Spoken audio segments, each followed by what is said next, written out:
hari ini banyak orang yang tidak salah dia menganggap bahwa yang dia yakini adalah yang benar. Tapi yang jadi masalah adalah menyerang, menyalah-nyalahkan. Tapi juga jangan lupa orang lain mengalami proses yang sama, meskipun mungkin saja hasilnya berbeda.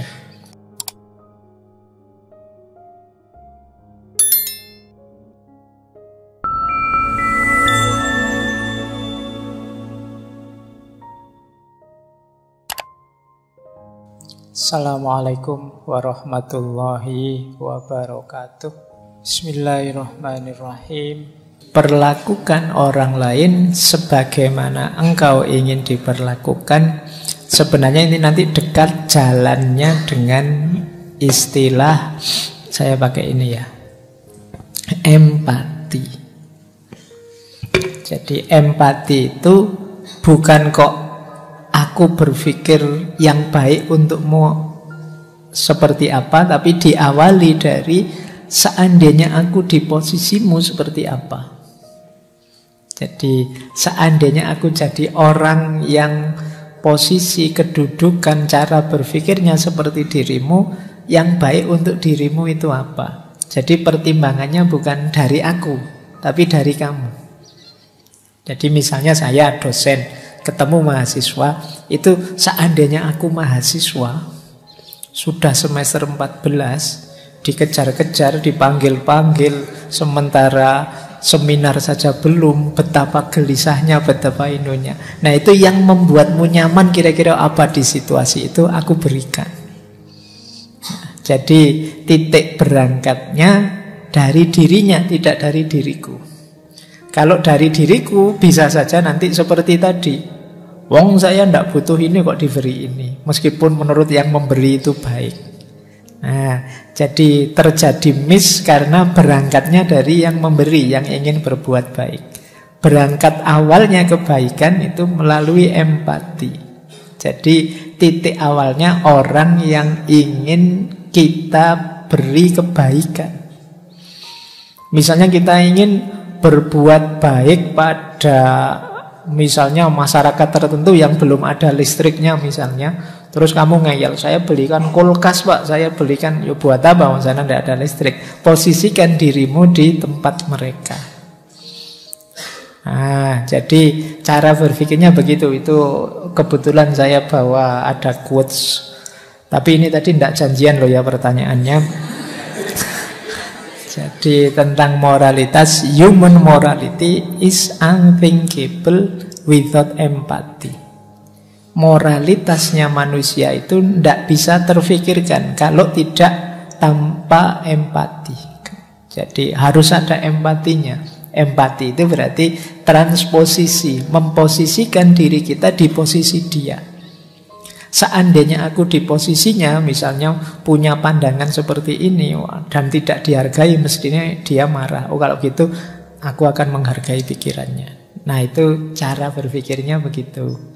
Jadi ya memang bukan dari kita, tapi berangkatnya dari dia. Itulah mengapa tadi kalau pakai teorinya Levinas, istilahnya kita ini melayani dia.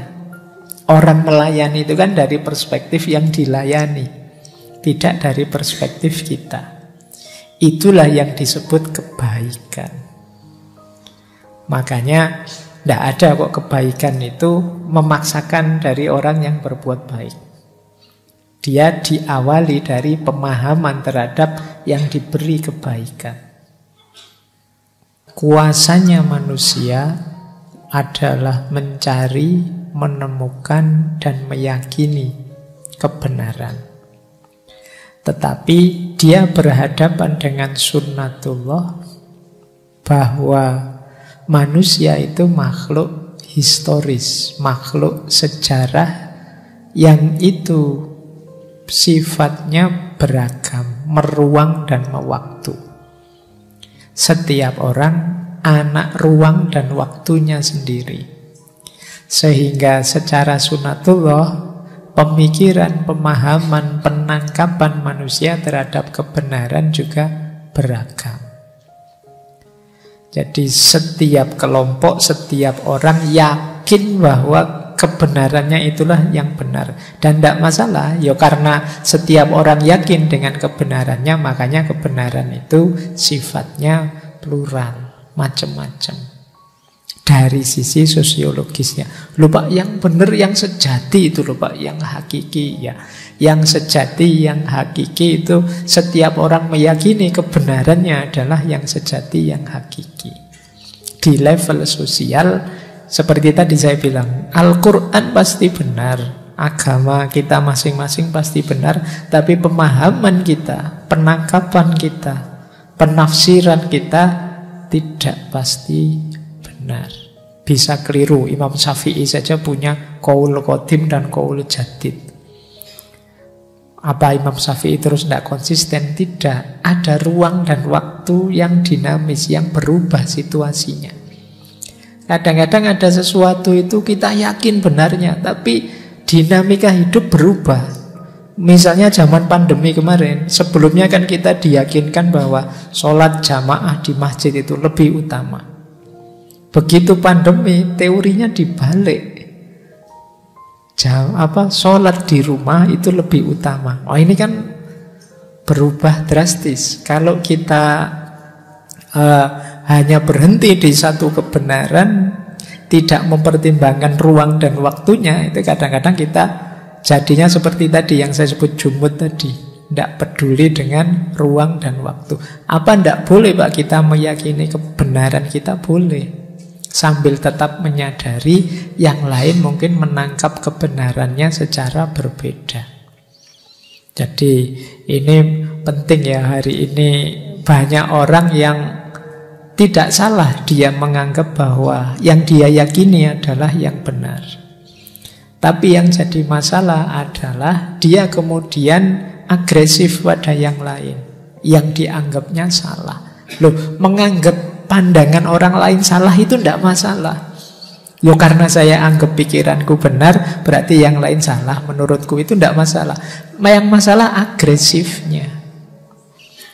Jadi terus menyerang, menyalah-nyalahkan, nuduh-nuduh, fitnah, mengkafirkan kalau sesama agama dan lain sebagainya. Yang problem di sini, kamu meyakini saudaramu, wah kalau saya berpikiran begitu sudah kufur. Tidak masalah, tapi tidak harus kamu terus agresif, kamu deklarasi, kamu tunjuk-tunjukkan ke orang, ini loh orang kafir. Beda lagi ceritanya kalau sudah begitu. Jadi bahwa kamu meyakini satu kebenaran, ya niscayalah manusia itu memegangi kebenaran sejauh yang dia mampu masing-masing. Tapi juga jangan lupa orang lain mengalami proses yang sama, meskipun mungkin saja hasilnya berbeda. Dan itu kan sudah disampaikan juga oleh Allah. Wa ja'alnakum syir'atan wa minhajan. Allah juga, kalau Allah mau, semua manusia ini hanya satu keimanannya. Tapi kan Allah menghendaki skenario sesuai yang sekarang terjadi. Ini sebenarnya tantangan-tantangan besar kita hari ini. Ini problem yang saya sebut di awal tadi, kekakuan dalam berpikir, yang sering jadi sumber masalah. Kita hari ini kan sering sekali konflik muncul karena kita tidak tahan ada yang berbeda. Perbedaan itu rahmat kalau kita kuat menanggungnya. Jadi banyak orang yang tidak kuat menanggung perbedaan sehingga melahirkan konflik-konflik.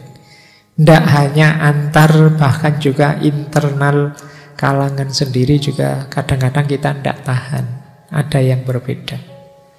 Jadi bahwa kalian menganggap saya yang benar Pak, yang lain salah, itu tidak masalah. Yang masalah di level sosialnya ketika kalian agresif tadi. Ini sering jadi sumber konflik. Dan nanti mungkin teman-teman bisa merefer, dulu pernah kita membahas tentang kematangan beragama. Bagaimana bergaul, kalau ini kebenaran agama ya, secara matang. Tidak bergaul yang kekanak-kanakan. Jadi prinsip-prinsip pergaulan antar kebenaran ini menurut saya penting hari ini kita sadari. Karena banyak orang yang skillnya di sini agak lemah. Sehingga dia gelisah terus ketika ada yang berbeda dengan dirinya.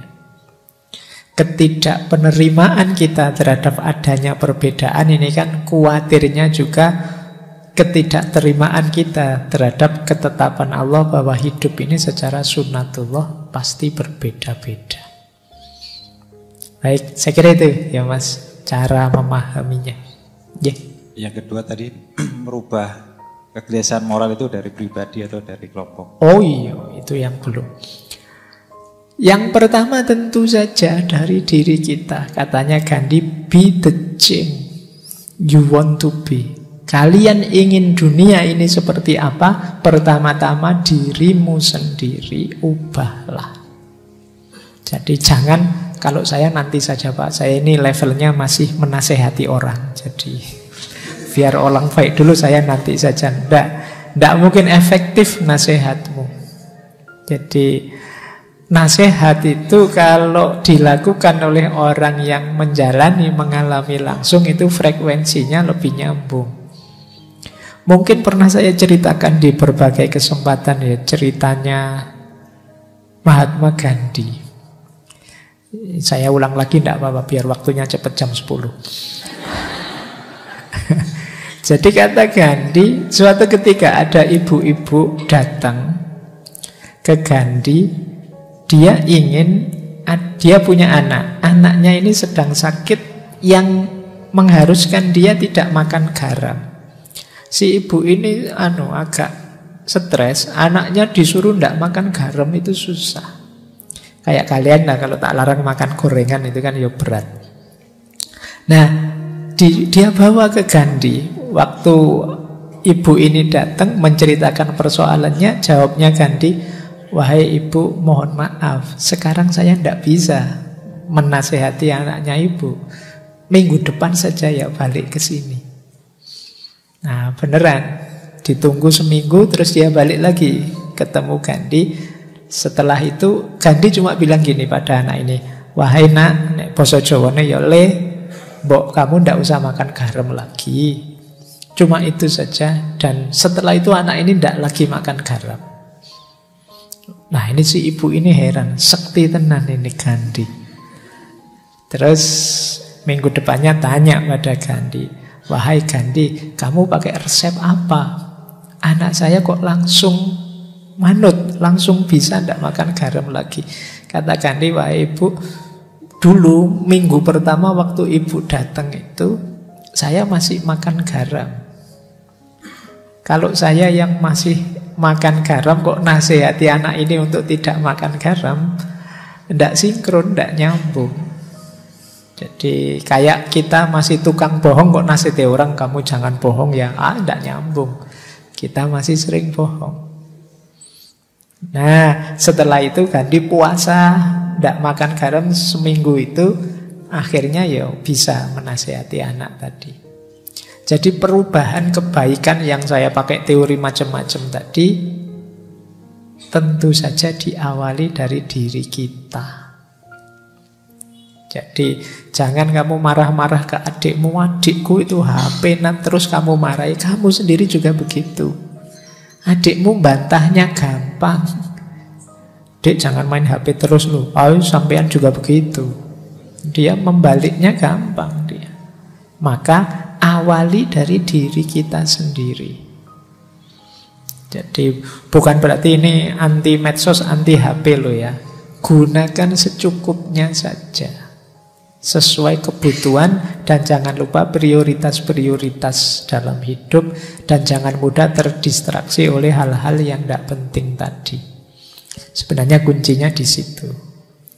Sering saya bilang relasi ideal antar manusia itu namanya cinta. Oke ya. Cinta itu diawali dari penerimaan, respect, apapun situasi temanmu, sahabatmu, tapi juga tetap kita care dan responsible, peduli dan bertanggung jawab.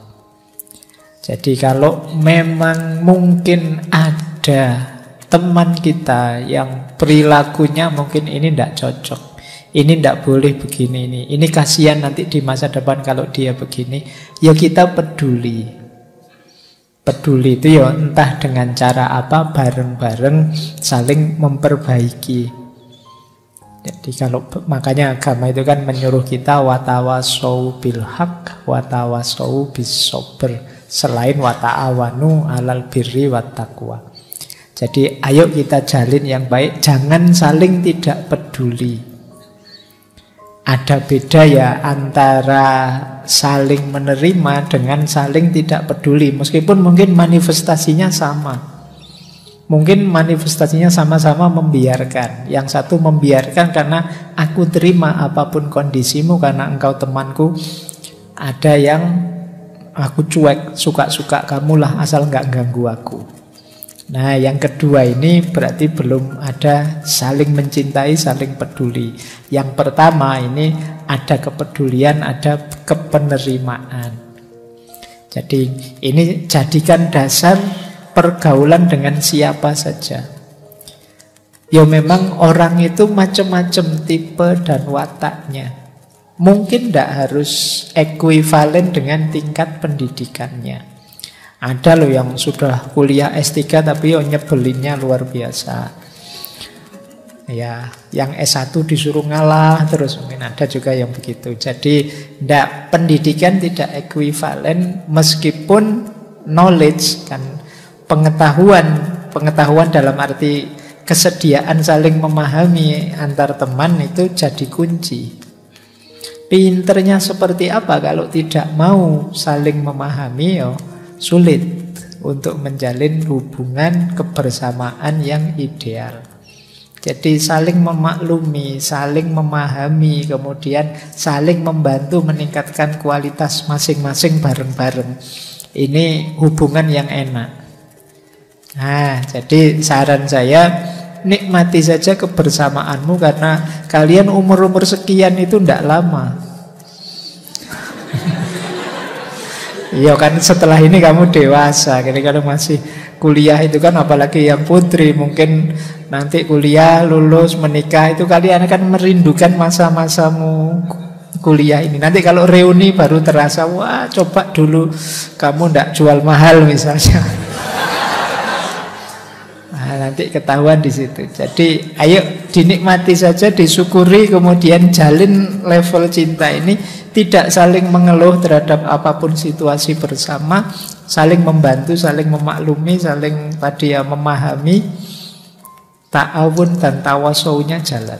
Insya Allah nanti jadinya kebersamaannya membawa manfaat, maslahat, barokah untuk bareng-bareng.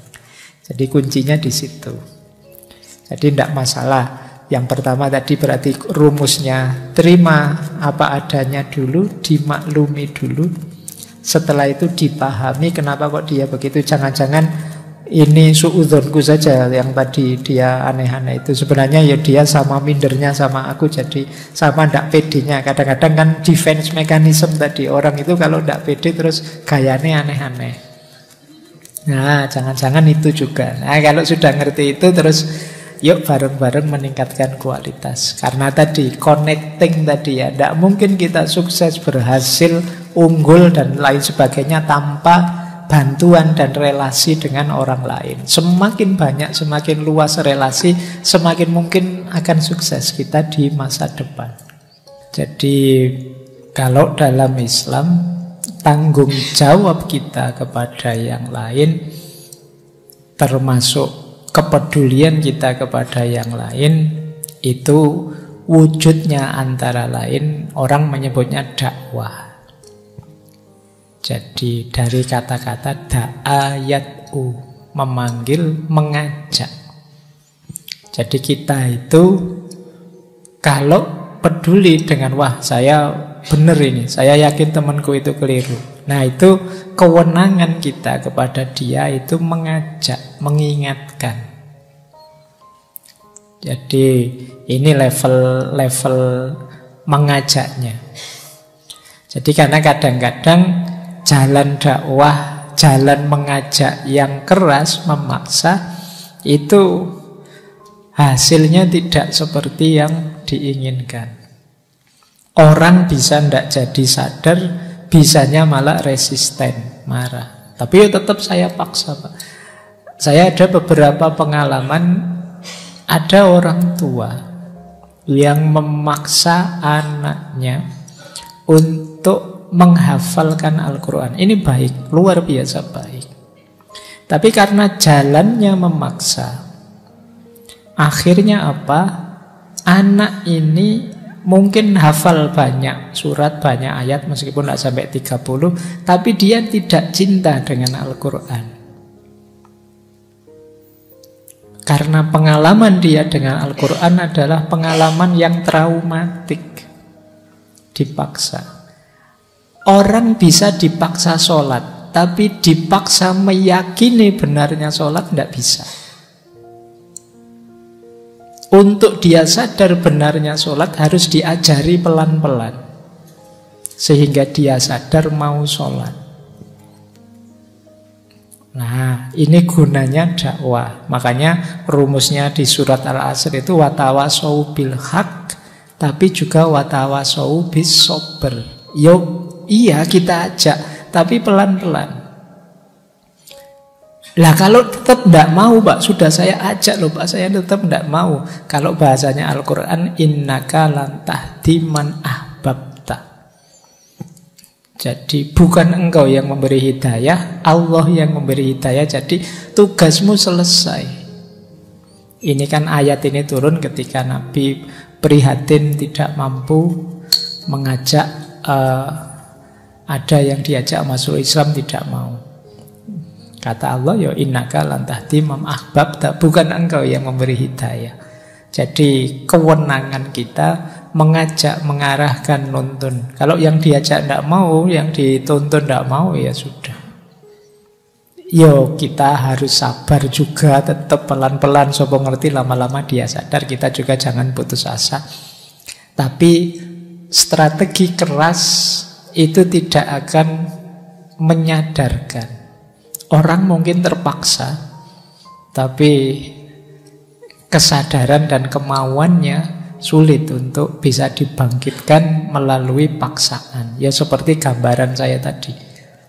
Jadi kalau kamu tidak sholat, tak pukuli lo, tak anui lo.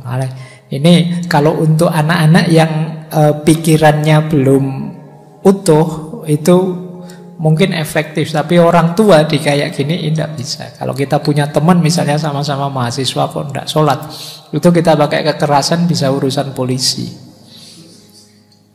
Kalau kamu tidak sholat tak pukuli lo. Kalau kamu urusannya polisi kalau sudah itu. Nah, jadi rumusnya itu. Makanya Rasulullah itu memberi rumus.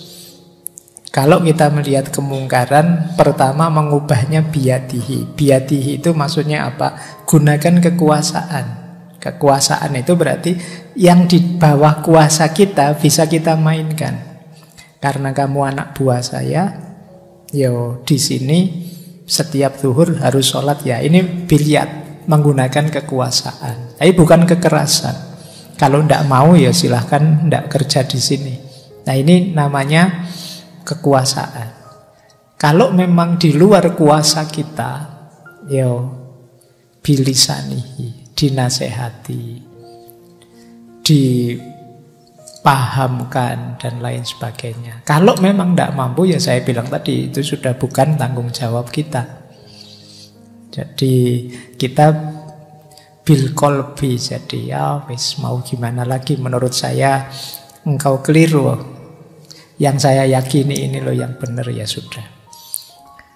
Jadi itulah namanya dakwah. Jadi tidak agresif menyerang, apalagi menyerangnya dengan cara menjelek-jelekkan, apalagi di medsos, apalagi bongkar-bongkar aibnya, itu sama sekali tidak dituntunkan. Ada banyak cerita yang juga sering saya sampaikan, betapa arifnya, betapa lembutnya para ulama ketika mendakwahkan Islam. Contoh paling sederhana yang dekat dengan kita ya, yang dilakukan oleh para wali songo ketika mendakwahkan Islam ke masyarakat Jawa.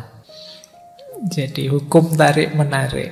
Itu kenapa sih kita cocok dengan orang tertentu, tidak cocok dengan orang yang lain. Saya kalau ustadz ini sebenarnya, kalau ustadz itu tidak terlalu nyambung meskipun. Nah, ini mungkin hubungannya dengan frekuensi, vibrasi dan lain sebagainya. Yang jadi karena memang kita satu frekuensi. Kalau yang tidak satu frekuensi kan mungkin banyak yang roaming juga. Ini ngomong apa Pak Faiz itu. Kalau saya tidak diajak teman juga tidak ke sini, mending ngaji. Bisa begitu. Kenapa? Tidak sefrekuensi. Jadi antara visi, keinginan, ideal yang kalian cita-citakan tidak di situ, tidak begitu. Bukan berarti dia jelek atau beliau keliru, tidak bagus, tidak. Mungkin bagus, tapi kalau bahasanya anak hari ini bukan tipeku. Jadi, nah kenapa kalau ketemu saya meluap-luap? Mungkin karena memang nganggapnya tipe. Wah berarti Pak Faiz tipeku. Meskipun saya lebih suka dari sana yang tipe itu, tidak yang dari sini. Oke, jadi begitu Mas. Tapi kalau saya apapun itu, kalau itu kebaikan ikuti saja.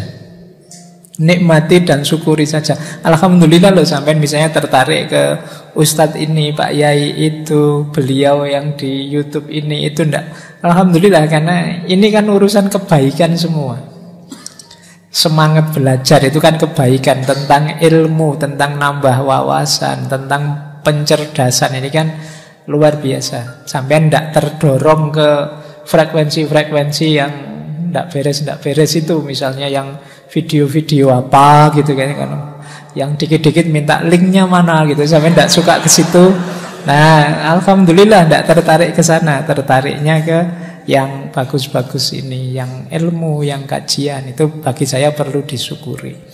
Karena banyak juga di antara teman-teman ini yang frekuensinya ada di situ-situ. Nah, maka ya meskipun saya bilang ya ini juga bukan harga mati.